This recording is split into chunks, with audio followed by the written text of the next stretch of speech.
জুমার দিনে অন্যতম যে আমলগুলো আছে ফজিলতপূর্ণ, তার মধ্যে একটা হচ্ছে দরুদ পড়া। বেশি থেকে বেশি জুমার দিনে দরুদ পড়া এটা একটা গুরুত্বপূর্ণ আমল। জুমার দিনে স্পেশালি নবী সাল্লাল্লাহু আলাইহি ওয়াসাল্লামের কাছে উম্মতের সালাম দরুদ পেশ করা হয় এবং তিনি উত্তর দেন।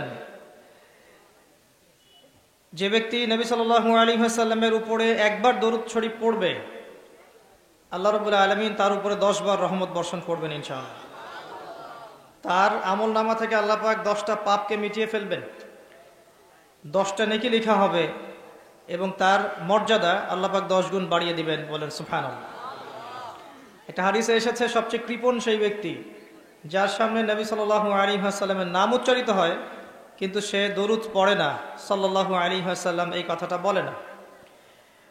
জুমার এই দিনে অনেক আমল আছে যেটা আপনাকে আল্লাহর কাছাকাছি নিয়ে যাবে ইনশাআল্লাহ, রাসূল সাল্লাল্লাহু আলাইহি ওয়াসাল্লামের সুপারিশ পাইয়ে দিবে ইনশাআল্লাহ। তার মধ্যে একটা কাজ হচ্ছে বেশি বেশি দরুদ পড়া। পারবো ইনশাআল্লাহ?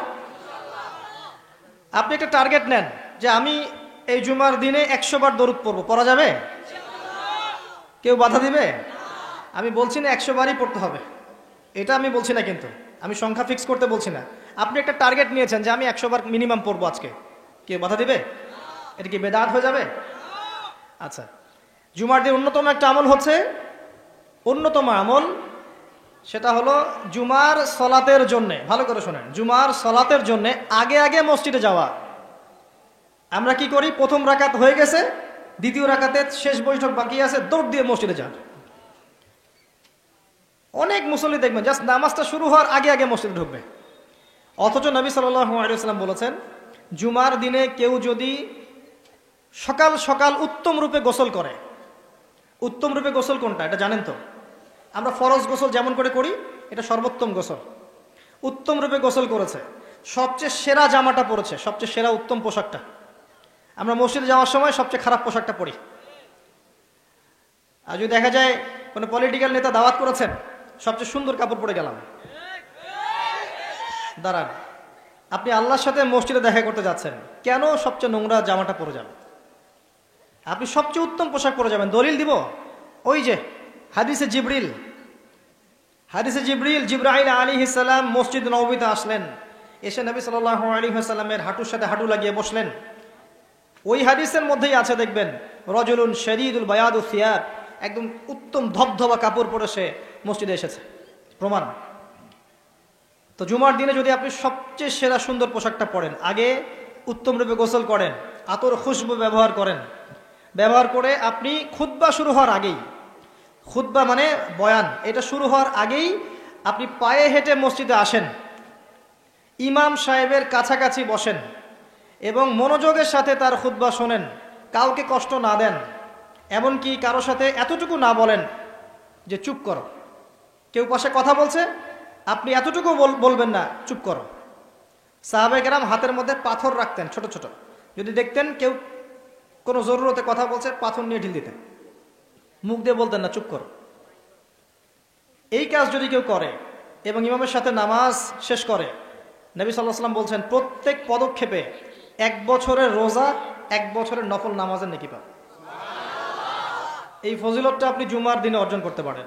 কয়েকটা কাজ আবার বলছেন, প্রথমে উত্তম রূপে গোসল করা সকাল সকাল, তারপরে সবচেয়ে সুন্দর পোশাক পরা, আতর খুশবু ব্যবহার করা, পায়ে হেঁটে মসজিদে যাওয়া, বাহনে চড়ে নয়, অনেক দূরে থাকলে আলাদা কথা, পায়ে হেঁটে যাওয়া, তারপর ইমাম সাহেবের কাছাকাছি বসা, ইমাম সাহেবের কাছাকাছি বসে মনোযোগের সাথে খুতবা শ্রবণ করা, খুতবায় কোনো কথা বলবে না, কাউকে বিরক্ত করবে না, কাউকে কষ্ট দিবে না, যে ফোন নিয়ে টিপাটিপি করবে না, ঠিক আছে?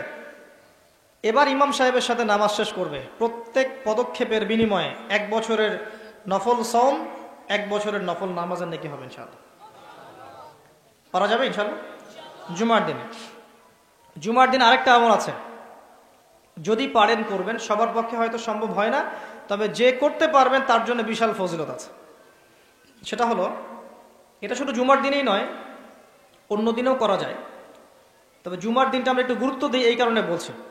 ফজরের নামাজ জামাতে পড়া, ফজরের নামাজ জামাতে পড়া, এরপরে উঠে চলে না যাওয়া, বসে থাকা, বসে বসে আল্লাহর জিকির করতে থাকা, তাসবিহ তাহলিল তিলাওয়াত আপনার যত আমলগুলো করেন আপনি সকাল সন্ধ্যা জিকির আজকার এগুলো শেষ করা, শেষ করে সূর্য উঠে গেল, পিছনে সূর্য উঠে গেল, সূর্যটা একটু উঠে গেছে, ইশরাকের সময় হয়েছে, আপনি এখন 2 রাকাত নফল নামাজ পড়লেন, পড়ে বাসায় ফিরে গেলেন।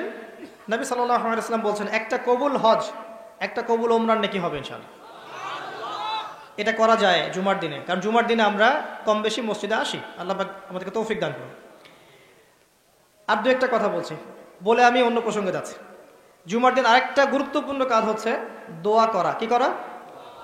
বেশি থেকে বেশি দোয়া করা। 2টা মুহূর্ত আছে এই দিনে যে দোয়া করলে দোয়া কবুল হবেই ইনশাআল্লাহ, আল্লাহ পাক ফিরিয়ে দিবেন না ইনশাআল্লাহ। যদি আপনার আকীদায় শিরক না থাকে, যদি আপনার আমলের মধ্যে বেদাত না থাকে, এবং যদি আপনার রিজিকে হারাম না থাকে, ইনশাআল্লাহ দোয়া কবুল হয়ে যাবে। সময় দুটো হচ্ছে, ইমাম সাহেব খুতবা শুরু করেছেন, এখান থেকে সালাম ফিরানোর আগ পর্যন্ত। ইমাম সাহেব খুতবা শুরু করেছেন, এখান থেকে সালাম ফিরানোর আগ পর্যন্ত মনে মনে দোয়া করতে থাকবেন। আরেকটা হচ্ছে আসরের সালাতের পর থেকে মাগরিব পর্যন্ত, এই সময়টুকুর মধ্যে দোয়া কবুল হবে ইনশাআল্লাহ। করা যাবে? আমাদের অনেক চাওয়া আছে না? নিজের জন্যে, পরিবারের জন্যে, সুস্থতার জন্যে, আমাদের সমাজের জন্যে, দেশের জন্য আমাদের চাওয়া আছে না?